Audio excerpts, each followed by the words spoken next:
Oxfordshire Trading Standards, and I'm part of the community engagement team. So I'm just going to talk a little bit about trading standards first.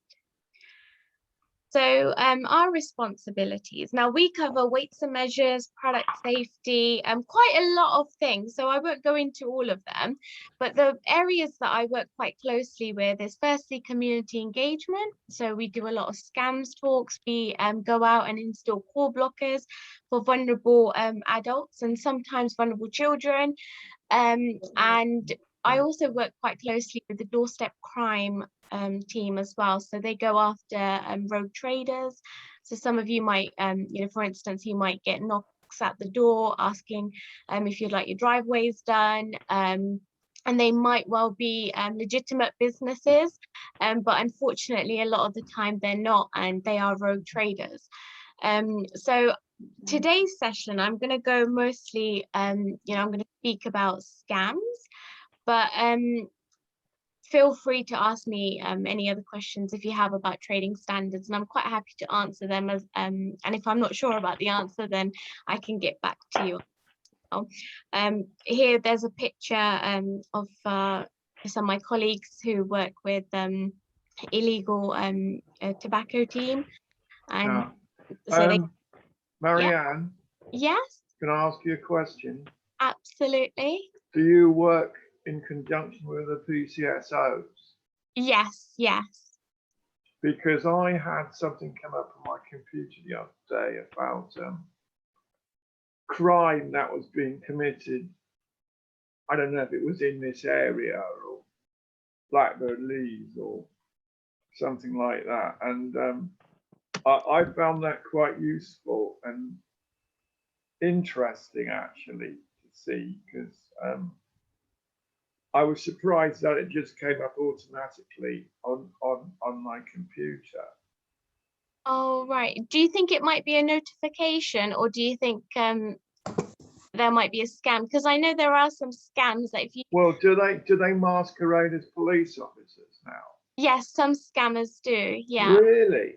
Yes. Yeah, that's a common one actually, and unfortunately that does happen quite a bit. I think that that's what we call courier fraud. Yeah. But yeah, so just going on. So our purpose is to keep individuals, communities, businesses, and livestock safe from harm. So we actually have an animal health and welfare team as well. But today, of course, we're just speaking about scams. So scams check. Now, there's different types of ways of how people might get scammed. So we've got telephone scams, and this might, you know, you might receive lots of phone calls every day. I think we briefly spoke before I actually started the session just with a few of you about telephone scams. So the scammers may pretend that they're from the police or from your bank, and they might try and gain information from you. So about your bank card details. It could just be knowing where you live, and then they'll put you on a list, and they'll send out rogue traders to your house, things like that. So just out of curiosity, who else has had telephone scams in the last couple of months? I've been receiving lots of calls, but I never answer them. Yes, because I don't know the number, that I just turn them off. Yeah, good. I get about one every 2 or 3 days. Yeah, yeah. The frustrating thing is that I can't find a simple way of reporting it, because the Action Fraud website assumes you've actually lost money and you have to fill in long forms. Yeah, yeah. Yeah, I think some of us have got call blocker systems, which are quite good, in my opinion. Yes. Yeah. In my case, I have received some calls, and then I'll block them. I block the number, and then they phone again with another number. Yeah. Yeah.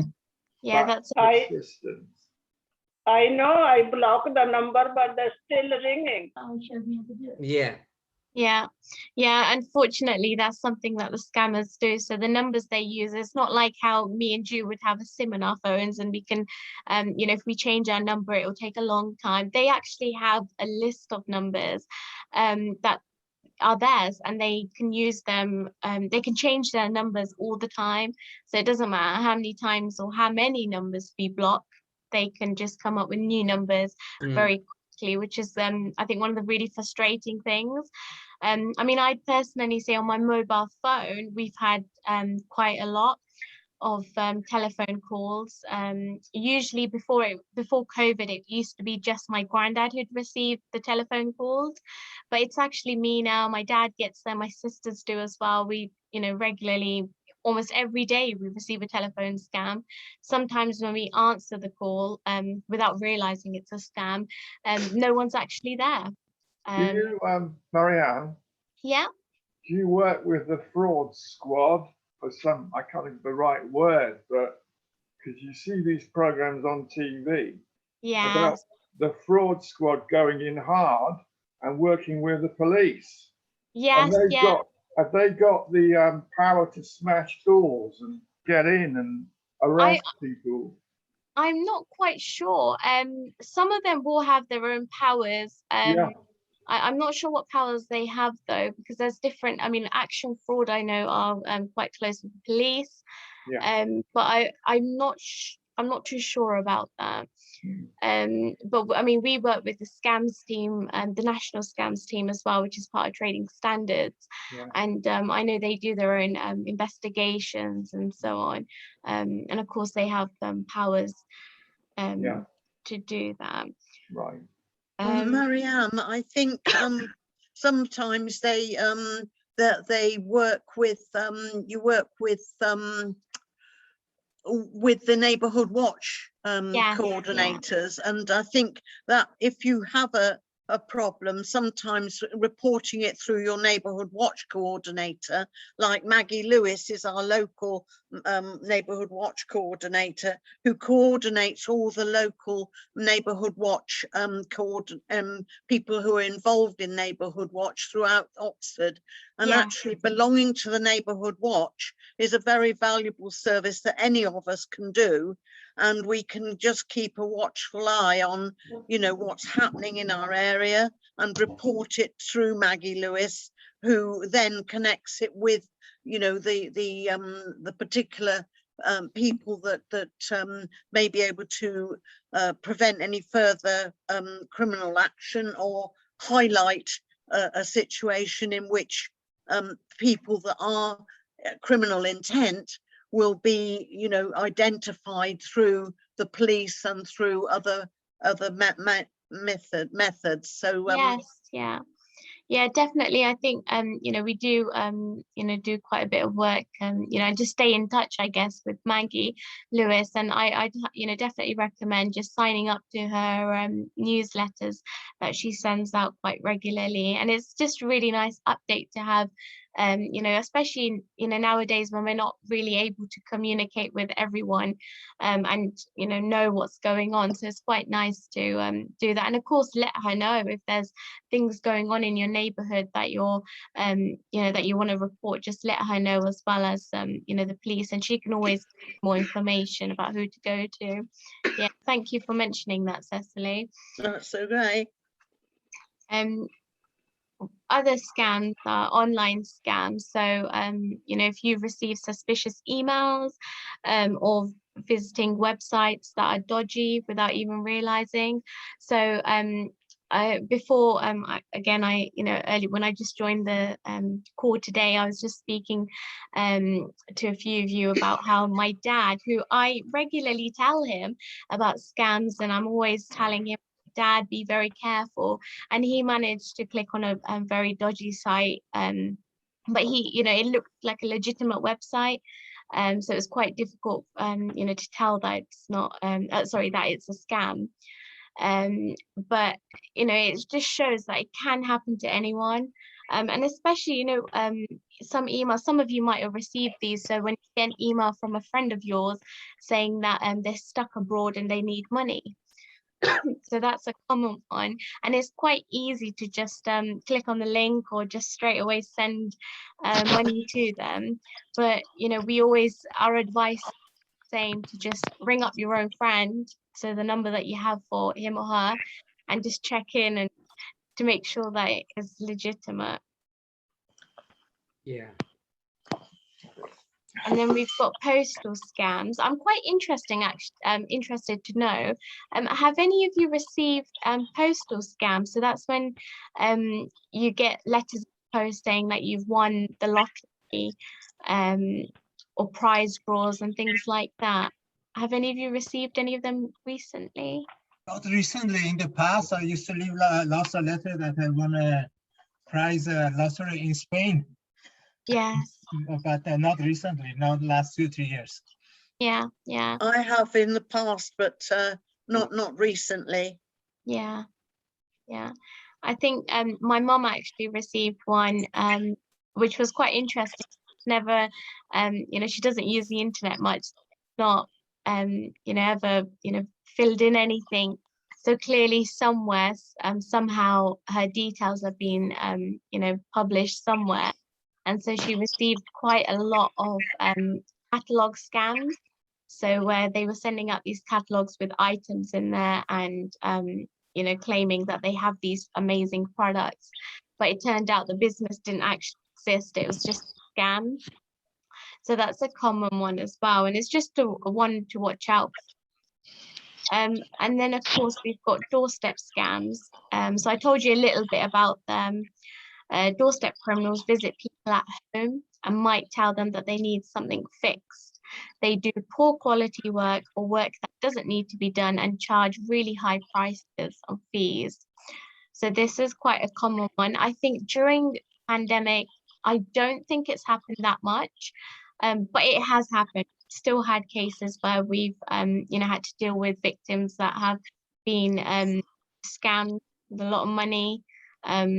And it's just started off by knocking on their door, so cold calling, and that's how it's happened. So it's quite it's something to really to keep an eye out for.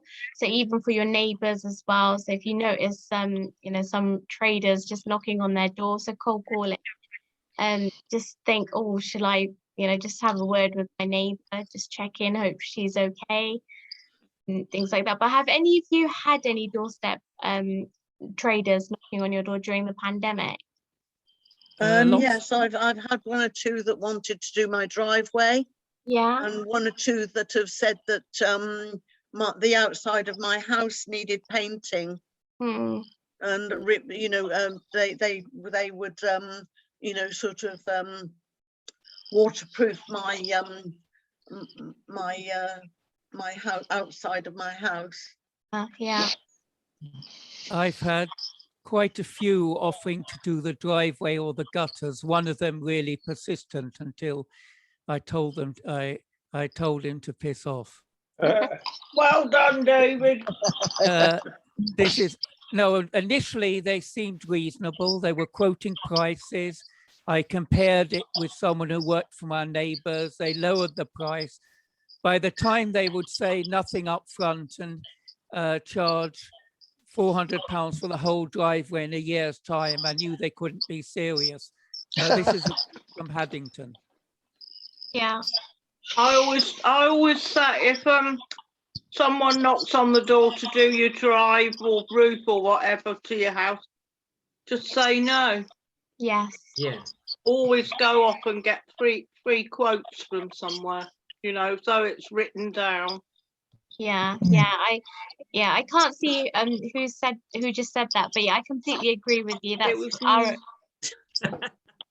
I completely agree. I mean, that's the advice that we give as well, because, you know, and we also do say that legitimate businesses, it's very unlikely for them to be knocking on the doors and asking you if you'd like to get your driveways done, simply because they're actually really busy and they're booked well in advance. So they don't really have the time, usually, to be knocking on your doors and asking you if you want your driveways done. So, you know, and of course, the other really important thing to remember is some driveway companies, so road driveway companies, they might well do the job for you. So they might fix your driveway, sort that out.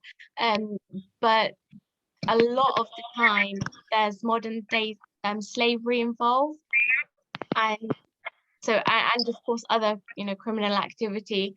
So, you know, I wouldn't be, you know, just from my personal opinion, I would definitely not be happy or comfortable with giving my money to, you know, that funds other criminal activity, if that makes sense.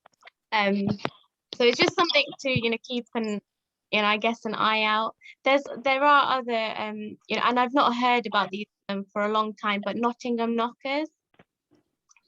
Do any of you remember anything about them? Oh yes, so the one time I was getting huge numbers about the European lottery and, you know, and national lottery and, you know, sort of and I never quite trusted this postal code lottery, you know, and those sorts of things. But it was always, you know, used to get several, well, one a day sort of thing. Yeah, yeah.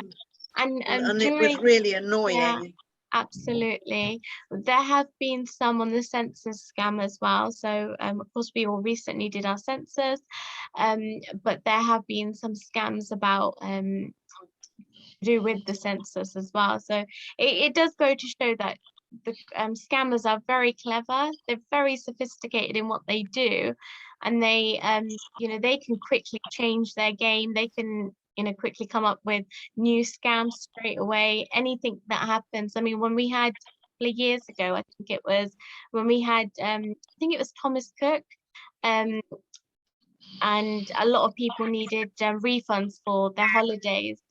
So scammers started calling up randomly, you know, random people, and of course some people did get scammed from that as well. So it's just really important, wary about things like that. So Doorstep Scammers, this is just a little bit about them. So the Charter Trading Standards, so CTSI, is warning the public not to bogus healthcare workers claiming to be offering home test COVID-19 coronavirus. So this is just an example. Earlier on, quite a few months ago, this was what was happening, where we had impersonating healthcare workers and claiming to have the home testing kits. I'm guessing no one here has had that before, but unfortunately it has happened up and down the country. And also the other thing is, it could be with other things. It might not be to do with COVID-19, but it might be something else. So just if you get a knock at the door, someone claiming to be a police officer, for example, just think, is that really the police officer?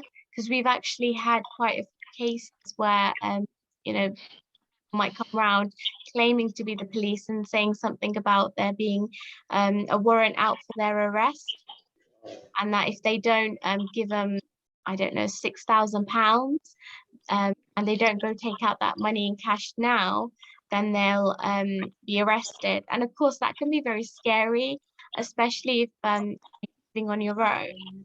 And you know, a lot of the times, a lot of our victims, we do, you know, they're vulnerable. You know, they have other, you know, issues in their lives. There might, you know, for all of us, I do think there's different times in our lives when we might be vulnerable. So, and I think we are all vulnerable at certain times as well. And especially if you're living on your own and you might have other health problems, it can just make you extra vulnerable. And so when I do my talks, I always tell people to just, you know, speak to your neighbours and just check in on them, make sure that they're okay. Even if it's just a little hello, hi, how are you doing? I think those things are just really important to do. Maryam, I'm really concerned about a recent email I had, which purported to be coming from Oxford City Council. And at the moment, I'm waiting for a rear driveway to be done under the disability team at the Oxford City Council. But this email was targeted more at saying that Oxford City Council Small Works Department were now doing things that I originally had done by Community Occupational Therapy Department, which is the professional health protective way to actually look after your healthcare needs. And why are Oxford City Council undertaking those things which actually are the responsibility of the of health authority and to do with the support mechanism that you have within your health system? Yeah. And who was it contacted, just to check?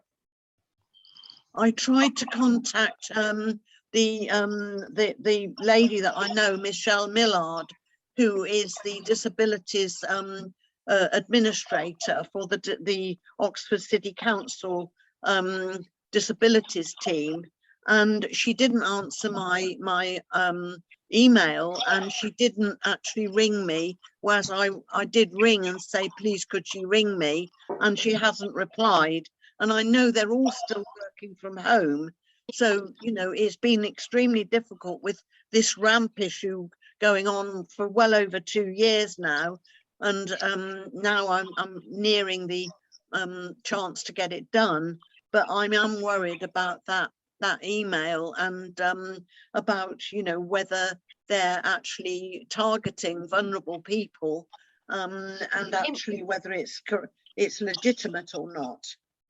It might be worth emailing them again or calling them up, maybe using another city council number that they have, simply because like you say, everyone is still, as far as I know, working from home. Yeah. Well, a lot of people are, and I think sometimes communication, it just doesn't, sometimes messages don't get to the right person. Yeah. Especially nowadays. I would definitely say just contact them again. Right. And if you still have any issues or concerns, just maybe send me an email. Yeah. Let me know. Yeah. I'll see if I can ask my colleague or someone who can. Yes, because I do have other issues about community OT support, and I do want to make sure I get it through the right avenues, because I do tend to be a bit suspicious of anybody that just pops up like this, and yes, yeah, it doesn't seem right, really. Yeah, no, it's really good that you are, and I don't blame you. I think it's really important that you are suspicious, especially nowadays. Yeah. I think because scammers they have really got sophisticated in what they do. They are pretty good at their job, scamming people. And if we're not keeping our guard up, and just having just checking, asking the right questions, then it's quite easy to unfortunately fall victim. And like with one of the examples that I gave with police officers. So if someone knocks on your door and says that they're a police officer, or even a trading standards officer, because we've had scammers impersonating us as well, we'd definitely say that just if you don't feel comfortable and it doesn't look like a officer of legitimate trading standards officer, then just say to whoever it is, no, I'm gonna check, I'm gonna ring the nearest police station, I'm gonna just check. And if it is someone legitimate, they'll be fine with it. They might be a bit annoyed that they've traveled far, just to see you and you've closed the door on them, but they will actually be okay with it. And this is from experience. We've always said this to anyone that we visit, because sometimes we can't make appointments and we just turn up. So we say, if you're not comfortable, that's fine. Just ring up our, the county council and just check that we are, legitimate. And that's what some people have done, and they've been comfortable doing that.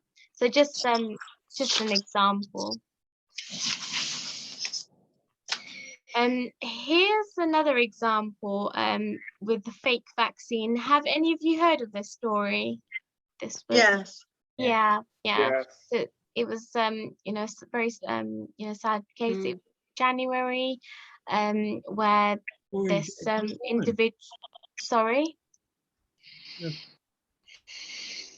I don't know if someone's speaking, but yeah, so this was one example of fake vaccine fraudster, and he basically went and injected a woman with the so-called vaccine.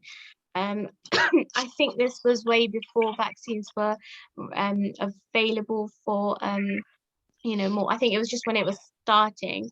So yeah, again, it's just, I mean, this is just an example, and you know, in the next couple of months you'll probably see other examples as well, you know, when things are changing. So we even had mask scams, so you know, so-called companies selling masks you know, very cheap, and it turned out that they weren't even masks. We had cases you know, early on in the pandemic where people were saying that, oh, we found a cure for COVID, and you know, if you pay us £100, we'll give you the cure, but actually there was no cure and it was just a scam. So they're always changing, the scams are always changing, but ultimately the scammers are basically getting the same thing. So it's either money, so financial gain, or it's your personal information that they use then to sell on to other scammers. Internet scams, so just example, an email may be disguised to appear to be from your bank or other company in order to trick you into revealing personal details. You may be asked to click on a link which takes you to a fake website where you'll be prompted to enter your details. And this is very common. I know, you know, some of us might not use the internet as much, but, you know, when it comes to emails, I think, and just generally, I think it's really important that we're kind of aware of this. It's quite easy to just click on a link, but we'd always say, you know, just be careful if you're not expecting something. So if you get a text message or an email saying, oh, you've won £100, rather than clicking on the link, just take a step back and think, oh, did I actually, you know, did I enter a competition? Did I enter this prize draw? And if you didn't, of course, it's most likely to be a scam.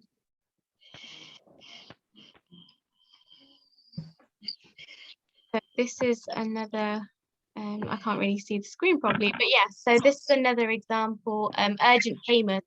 Now, you might get these as emails. Some of you might have already had them. Let me actually ask, have any of you had any of these text messages? So the scams are on the right-hand side of this presentation here, and the genuine text messages on the left-hand side. Marianne? Yeah? I've had official letters, which are supposed to be from the government, so how would I know that these are genuine or fake or even a scam? Good question. Good question. So similarly to the images that you can see on here, I think they might be really small to read, so I'm really sorry about that. But if you look closely, I'll explain some of them. So with one here, I don't know if you can see me moving the mouse, but yeah, one of them here, the URL is not the government official website. So here it's uk-covid-19.webredirect.org. That's a scam. And then the official one is actually gov.uk/coronavirus. Right. So you can just check with links like that, and that's with letters as well if you get them, and same with the numbers they use. So with, I can't remember which one it was, okay, here, so here there's a number here, and that's 0800, and it does look legitimate, but then if you go onto the actual government website, you'll see that there isn't a number. that looks like that, and it's quite different. So, you know, we'd always say go on the actual website. So the NHS website, for example, they have lots of information about the COVID vaccines. So I think when you have your, I mean, correct me if I'm wrong, but because I haven't had my vaccine yet, but I'm guessing some of you may have. But when you have your, when you get your letter or whatever it is, your text message saying that you can have your vaccine, they usually send a code. Yeah. Or am I right? It's a code or something. Yeah, And then they send a code. Yeah. Yes, yeah. And then so you go onto the official NHS website, and then you you know, you sign in, or you know, however it works, and then you can find the details on there. And on the actual website, they actually do have information about these scams and what to watch out for, because some of the text messages, if you look, you know, if I can just have a look.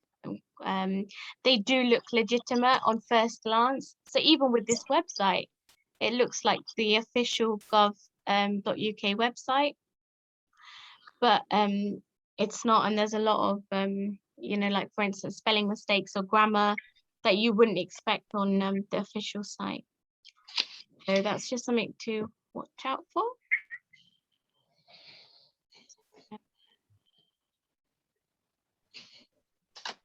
So have any of you received a text message of a vaccine scam or anything similar? No. No. No. Good. Yeah, I was just gonna you know, just mention I did receive quite a few of them on my own personal number, and they always had a link. There's also some that the Royal Mail scam, so where they say that there's a parcel. Oh, I've had and lots of those. yes, yeah, recently Yes. I've had a lot of them. And by email as well. And those I think are quite concerning, because especially nowadays, most of us are, you know, buying online, or we're expecting something in the post. So it can be really difficult to, you know, tell if it's a scam. But, you know, one way is by checking that the numbers that they've sent it from is right. Usually Royal Mail will actually, there might not be a number that you can see, but it will actually say Royal Mail, or the NHS, say NHS, and so on.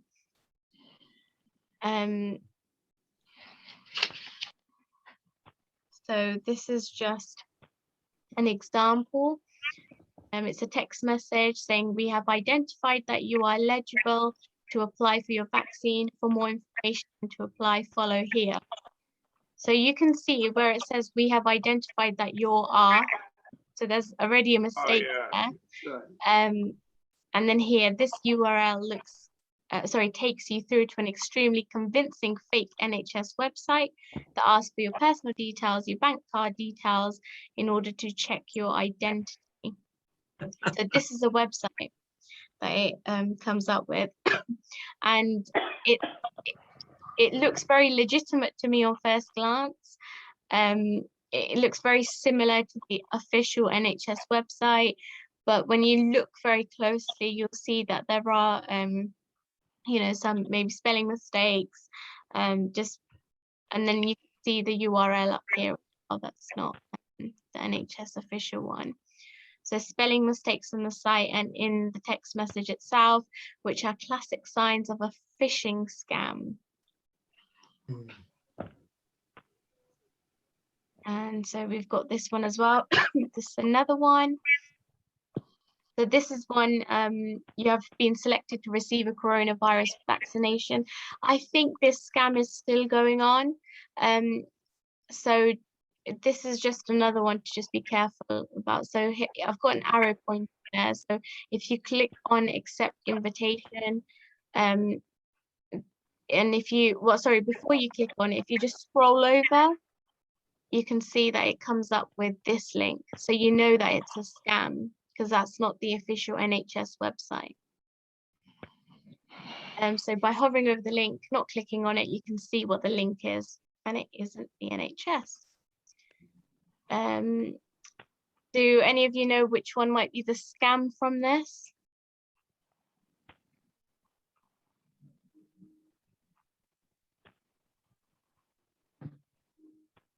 They both look very legitimate. Mm.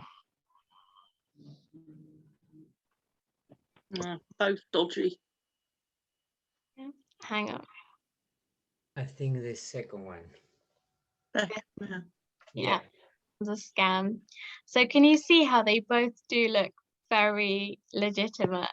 I can't read the second text. Oh, I'm sorry. Oh, I'm they sorry. are. It's very small, isn't it? Are you saying But- that the left hand is genuine? Yes, the left-hand one is genuine. Now, But I've never heard of their doing that. I mean, this surely is- one was selected on the basis of age, basically. well, That's this why was I've had both my jabs at this last. was this one was this is a screenshot from the official NHS website, and this was in the news quite a few months ago. So some of it will be old information, so you can ignore that. But this one was so this is basically a scam that was going around a few months ago, and the media picked it up because a lot of people did fall for it. And they were trying to figure out, how would you tell which one's a scam? And this is really interesting, because there isn't really any spelling mistakes here, but if you look very closely, they've spelled Oh, yes. coronavirus different to how we spell coronavirus. So that was a big giveaway, but it's not very easy to spot, is it? It's very difficult. Program is American, of course. Sorry. Program is spelt the American way. Yes, yeah. So it's things like that when you're busy and you're having a long day, and you need to fill in a form, or you need to fill in something. For me personally, it's very rare for me to actually sit down and just look carefully to make sure it's not a scam. It's quite difficult when you're having a busy day, but it's really important that we do that. So this is just I think a really good example of how easy it is to become a victim of a scam. And I don't want to scare everyone or anything like that. I'm just I guess telling everyone that this is a scam. This is the things to watch out for. And when you have your when you get your call or your text message or email saying that you can have your COVID vaccination. So I think they it all differs. Some of you might receive a phone call from your local GP, some of you might get a letter. But whenever you do, if you're not sure about something, if something just doesn't feel quite right, if you can see some of the signs that, oh, that doesn't look right to me, then just just hang up. Just don't click on those links. Don't put your information in. Another telltale sign is that with this website, so the scamming website, they ask for your name, but then they also go on to asking for your bank account details. Whereas on the legitimate website, they're not going to do that. The NHS does not need to have your your bank card details. Here you go. So the NHS will never ask for your bank account or card details. They'll never ask for your PIN or banking password, or copies of personal documents to prove your identity, such as your passport, driving bills, or payslips. And then here you go. It does say you don't need to apply for it. You don't have to pay to receive it. You don't need to share bank details to confirm your identity. So of course there has been a rise in coronavirus vaccination scams, and this has been going on for like months. We've seen quite a big increase. Going back slightly to phishing emails, the email which attempts to trick people into handing over their bank details was reported more than 1,000 times in 24 hours. So that's quite a lot. Not only are the people targeted with this email at risk of losing money or having their identity stolen, but they are also at risk of receiving the real vaccine. And that's this information is from Action Fraud website. I've also got down there as well if you ever need to contact them. But yeah, this is quite a worry. Just get music. Okay. And then we've got the track and trace scams. Now, I won't go into too much detail with them because I'm just wary of the time as well. But, you know, again, this is quite similar to the other scams as well that I've mentioned. So NHS workers or the contact tracers will never ask for any form of payment, bank account details, your social media identities or login details. They're not going to ask for any of those kinds of information, and they're certainly not going to ask you to download any software to your device or ask for control of your PC, smartphone or tablet. So we've seen, we have heard during COVID, a lot of cases where people have received a phone call and, you know, they've said something about, you know, where the police check something. And they've managed to get the victim to download software onto their laptop. And then from there, they the scammers actually download viruses. And then they can track what the victim is doing. So they can watch the victim put in their PIN details for the bank, or if they're you know, having a video call with their family, they can see things like that as well. And then they try to blackmail them, and it, you know, it can go on to other things as well, which is quite worrying and very concerning. So remember, you know, I do feel like some of me, I am repeating myself quite a bit, but it's just, you know, I want everyone to just understand that, you know, the NHS is not going to ask for our bank account details or card details. They won't ask for a PIN or banking password. They're not going to arrive unannounced at your home to administer the vaccine either. And they're not going to ask you to prove your identity, personal documents, such as passports, driving license, and so on. And this is just really important to remember, because I think sometimes we can, you know, like I gave you examples of being busy, when we're busy, or, you know, when we're vulnerable, you know, and like I said, you know, there's certain times in our lives that we all can be vulnerable.